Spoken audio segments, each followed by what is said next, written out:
Hi there, thank you for being here. This short video is here to help you learn more about how to keep your personal information safe from being misused by a current or former partner. When someone has access to your personal information, they can use it to log into your accounts, impersonate you, or open new accounts in your name without your consent.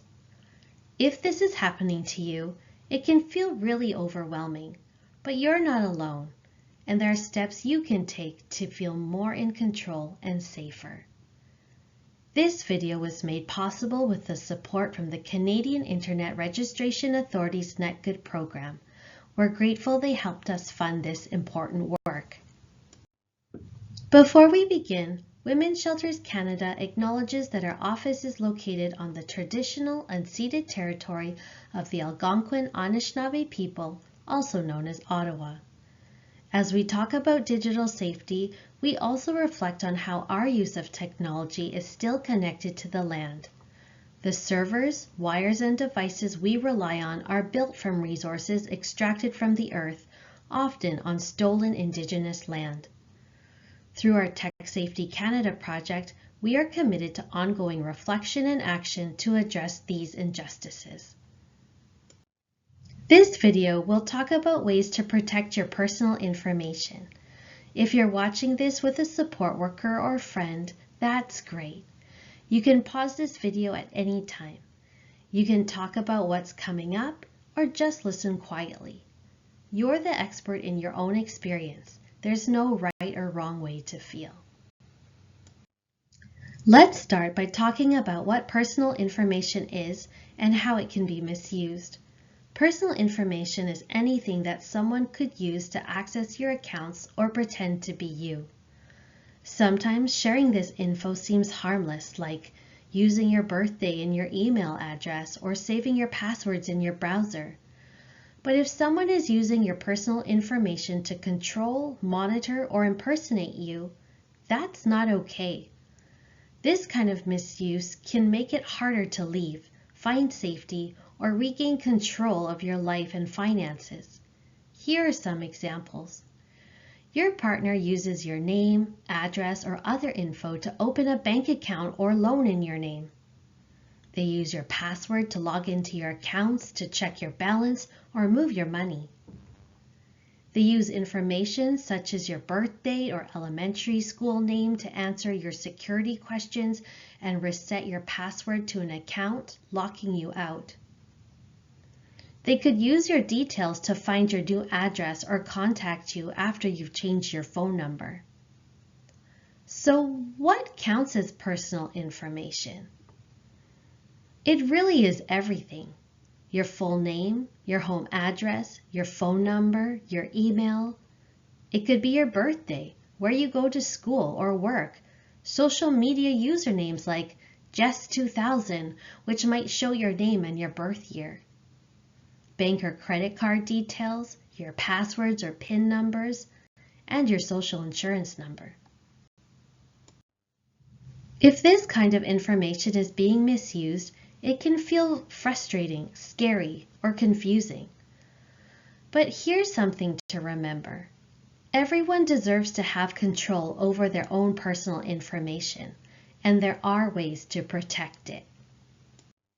Let's start with step 1, understanding what's going on.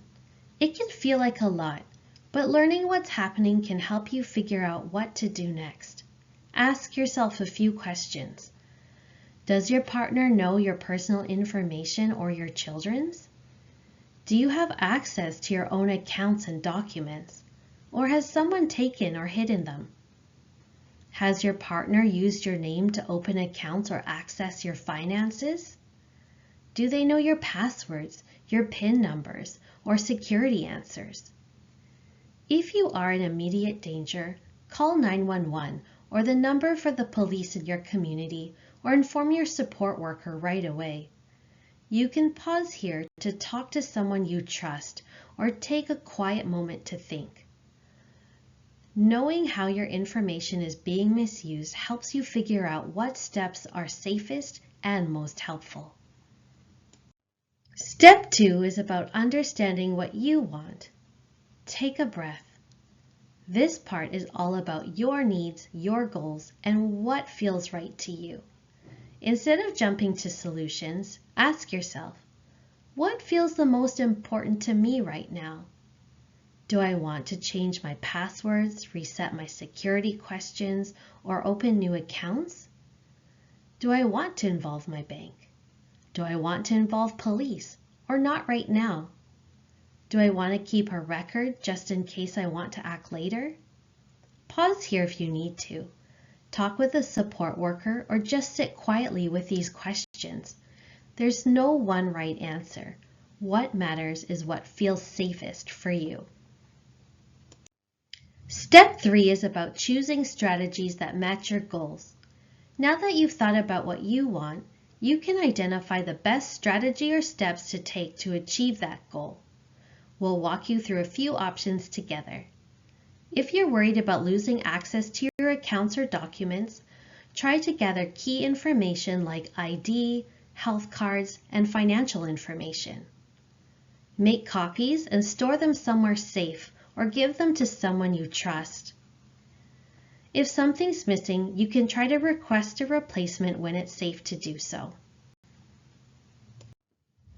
If someone has had access to your accounts, or if you're worried they have information that would allow them to access your accounts in the future, consider changing your passwords. Use long passphrases with numbers, symbols, and capital letters. For example, "Summer is my favorite season" is written on your screen with a combination of all of them. Update your PIN numbers with random combinations. Avoid birth dates or addresses. Change your security questions and answers. You can make up answers. Just remember what you used.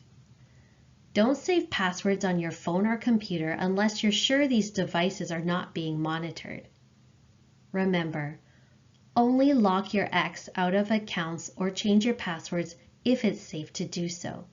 You may want to create a safety plan with your support worker prior to doing so, in case these safety steps escalate violence with your former partner. If you're thinking about legal steps but aren't sure yet, that's okay. You don't have to go to the police to start protecting yourself. Keep records of what's happened, emails, screenshots, or copies of financial statements. Download login history from accounts if that's available. If you choose to get legal support, you can talk to a civil lawyer, a legal aid office, or apply for a protection order or peace bond. If you do decide to go to the police, plan ahead for safety. Think about how you'll get there and if your partner might be tracking you. Whatever you choose, you are doing what's right for you. You've already done a lot. You've learned about what personal information is, how it can be misused, and what steps you can take. Take a second to give yourself credit. This is not easy, and you're doing it. Sometimes you might need more help, like tools, checklists, or guides that might help you through the next steps. That's what we'll look at next. Have you heard of techsafety.ca? It's a great website with helpful tools for staying safer online. Here's what you'll find there. Step-by-step guides for protecting your accounts and phone settings. Safety tips for dealing with online abuse, stalking, or harassment.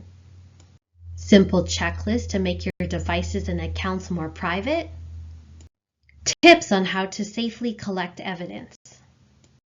And a special Secure Your Tech section that walks you through making your devices safer, even if you're not tech savvy.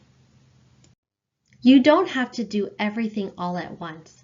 Think about just one small thing you might like to try, like changing a password, gathering one document, or visiting techsafety.ca. Even one small step is a big success. Second, if you're working with a support worker, you can make a plan together. Pick what works for you and skip anything that doesn't feel safe or helpful.